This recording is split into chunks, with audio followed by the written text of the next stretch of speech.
Hi, I'm Gary and welcome to my shop. In this video, I'm going to show you how I made a saw blade rack for my small shop. I have a small shop and I'm trying to make use of every square inch or centimeter that I can.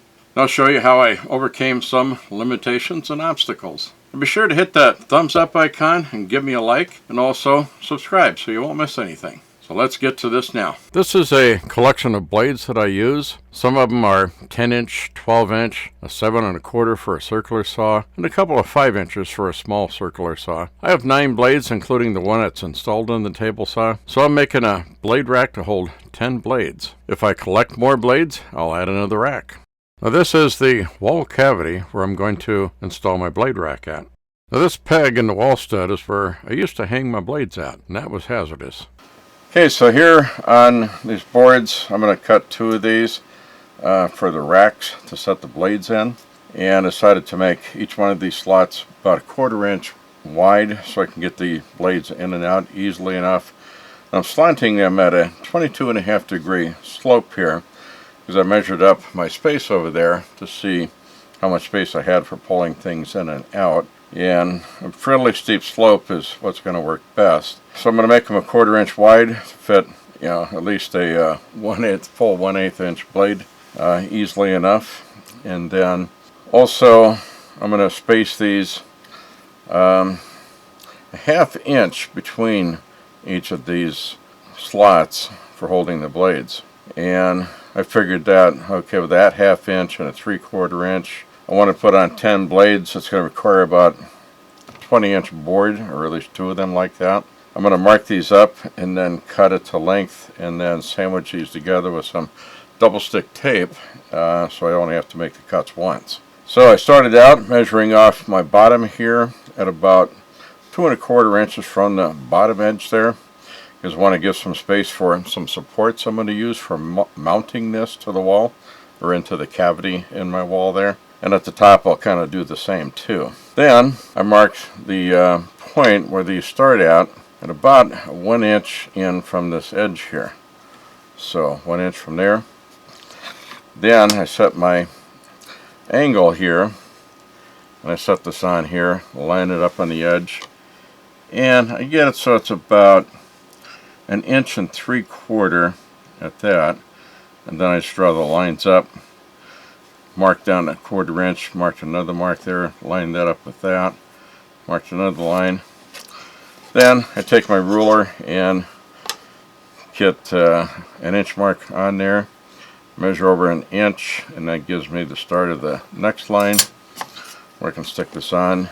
And I go to that 1 3/4 mark. That gets me at the correct length from the edge of the board, and so on until I've got 10 of these marked up for my purposes here. Okay, so I've got all these marks laid out, and I've marked another line here, 2.5 inch or 2 1/4 inches from the bottom of this slot here, so it gives me some balance and some place for some mounting hardware. What I'm going to do is cut this to length, then I'll cut the other part here that I'm going to cut off to the same length. Then I'll sandwich these together and go to the bandsaw and cut these slots out.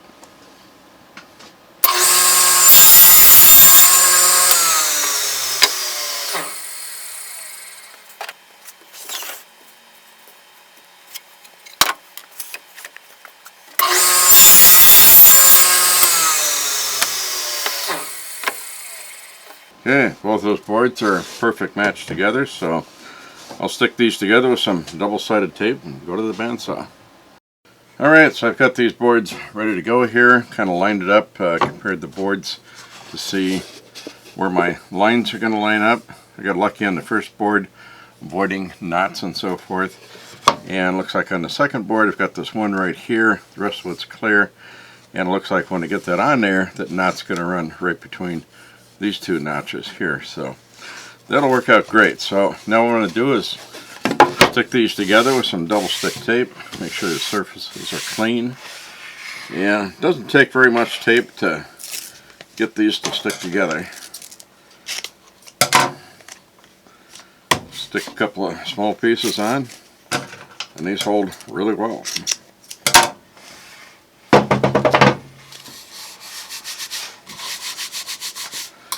And I just get a fingernail on the edge here and peel up the tape.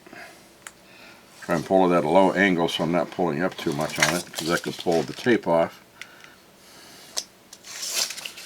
Okay, then I'll get these lined up.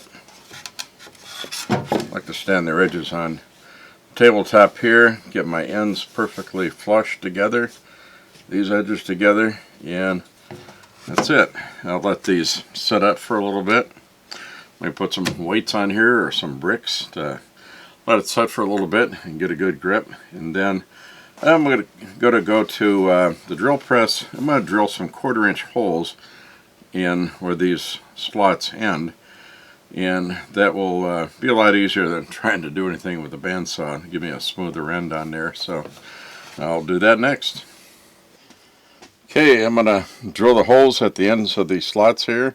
I just carefully line up my bit with the end of a slot and the edges too, so I'm kind of centered on that slot too, and then also to the end where this goes for depth. Then I'll just drilling through both boards at once here, since I got them taped together.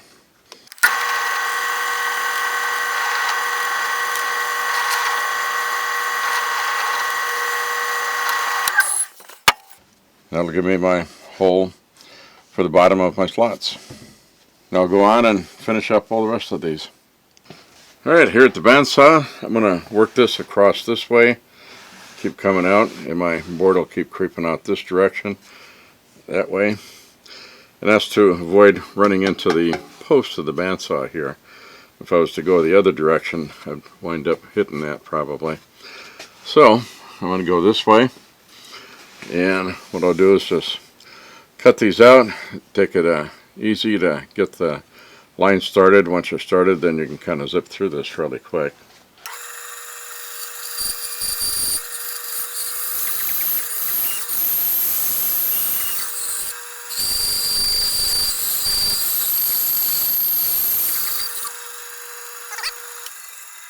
Now go ahead and get these other 9 slots cut up.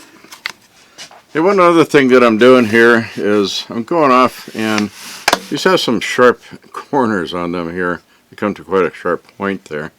So to keep from possibly injuring myself, what I'm doing is going through and kind of nicking these corners off to dull them up.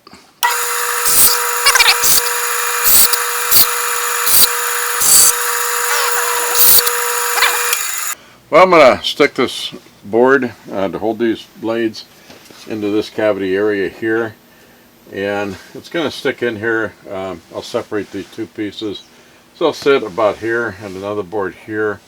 I'll get the blades on there. The smaller blades I'll put around where this space is restricted by this box, and I hold it up here and I see how it fits in here, and it looks like it could be back further.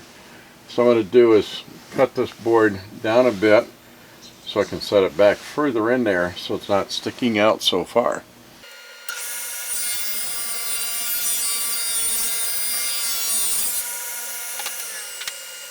Now that I've got this cut down to the width that I want, I'm going to separate these pieces, and all the cuts are done, so I'm going to separate them and have my 2 parts.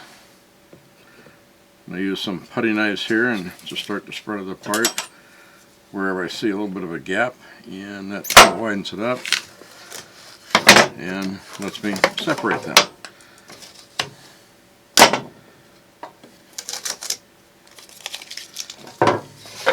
So now I have 2 perfect pieces here that I'll use and make these racks. I'll turn these up like this, and what I'm going to do is position these fairly close like this for the blades to fit in,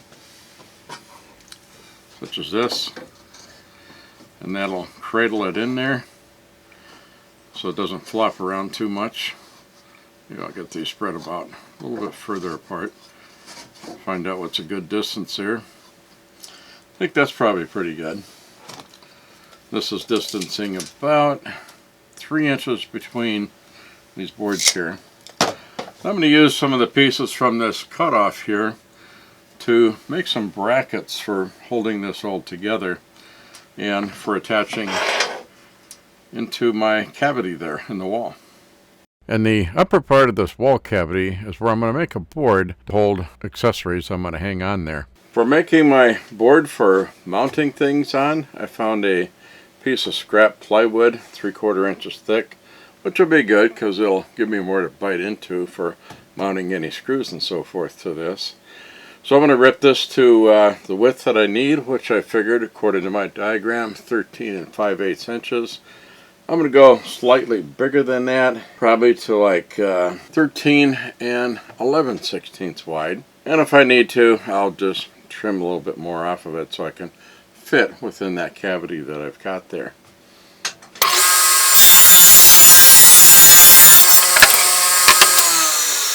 My next cut here is I'm going to cut this to an 18-inch width, and then I'll measure up and set my angles based on the measurements I have on my notes. I set up here to measure up from one edge. This is already the 18 inches on this edge. This edge I measure up 8 inches, and I made a mark there. Then I put a straight edge on here and trace from this corner tip here to the 8-inch mark there, and then trace the line and got that marked out. As I'll put up an image here, hopefully so that this will be clearer to see, and so you can see that. Then I'll do is get everything set up to cut whatever this angle is. While this is underneath the stairway of my stairs coming down into my shop, the stringers for the stairs are not at a perfect 45-degree angle. There's something a little bit different. I'll check and see what that is here. Okay, I checked it with my gauge here, and this angle is coming up at about 120 degrees. Whatever works for your situation is basically you have to measure it out to get your angle, and it'll be slightly off by a degree or half a degree or whatever. But as long as it's close enough to fit yours, this is not exacting furniture making, so this is good enough. I've got this set up on my miter gauge to be as straight of an angle as what I can see it to be, using my straight edge to kind of guide me, and looks like I'm getting an equal alignment on that line on there, so this should be pretty close. But then again, it's not fine furniture making, so it doesn't have to be that all exacting. So I'll see how this comes out. Back this up a little bit from the blade.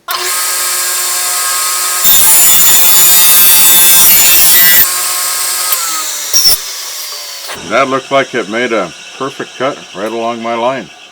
Here I installed some furring strips so I can put that board and set it out even with the end of my studs. Now here I have that board fastened into the top of that cavity so I can hang accessories on it, as I have hung some throat plates here. As I'm working through this and determining how to mount this up and so forth, I'm kind of designing this on the go, or on the fly, so bear with me, and some of the techniques I come up with maybe you can use in designing yours if you run into any of the same kind of challenges that I'm running into. So what I'm going to show you is how I'm addressing this. What I had to do is on these, after I got these cut out and so forth, and this cut off to this width that I needed, I found that I needed to make some support boards to go on the back here. So I decided to cut these slots out, or dados, and so I can attach my boards on here that will fit in flush, and that I can use for mounting in the cavity where I'm going to mount this at. So I got that done, and next what I'm going to do is measure up the widths and distances in the cavity I'm working with, and how I'm going to position this and get it centered based on the limitations that I've got. I got an electrical box in there that causes me to shift my center to be off a little bit, and that'll still allow me to get 10-inch blades into these brackets. So I'll show you how I do it. I cut up my brackets I'm going to use for mounting here, and locate them on here. And I've got this, as you can notice, it's a bit off center. These racks are not centered on these boards here. That's because I got to be off centered in order to fit into that cavity that I'm going to be putting this into.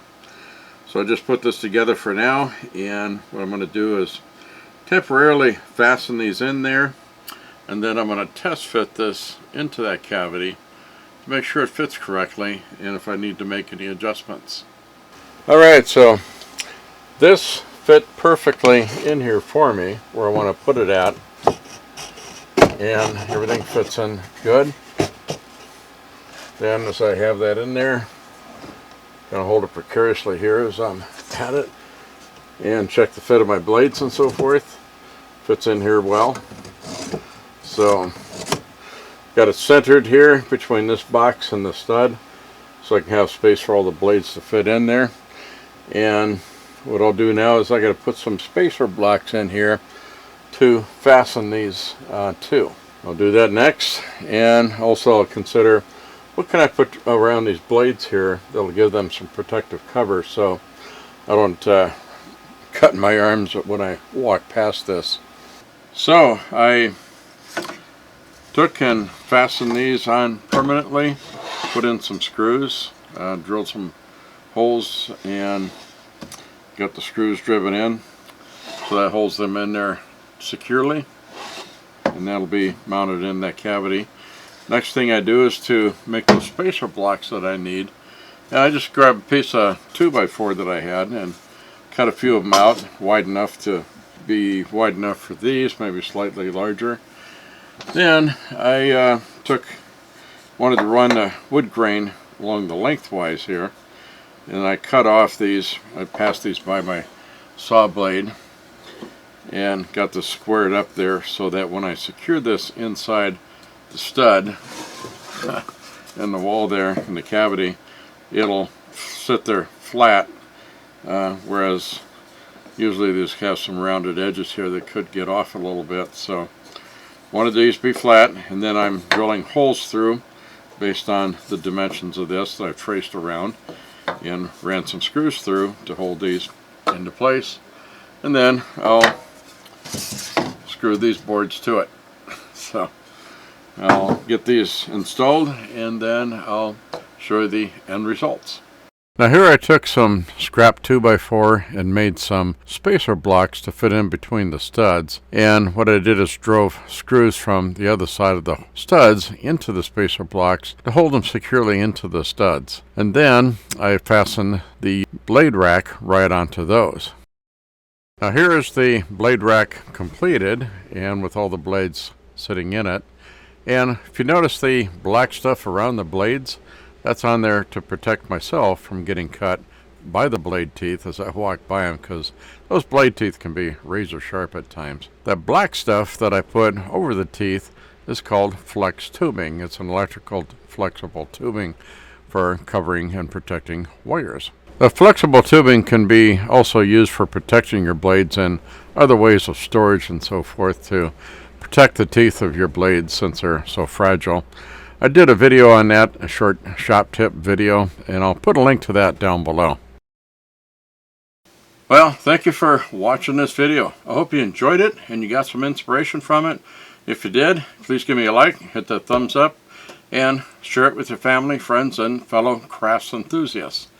Also, please subscribe and be sure to hit that bell icon so you won't miss anything new. Also, please give me your comments. I'd love to hear what you want to see, what your questions are, what your ideas are. So, as they say on the Red Green Show, if the ladies don't find you handsome, at least they should find you handy. Thank you.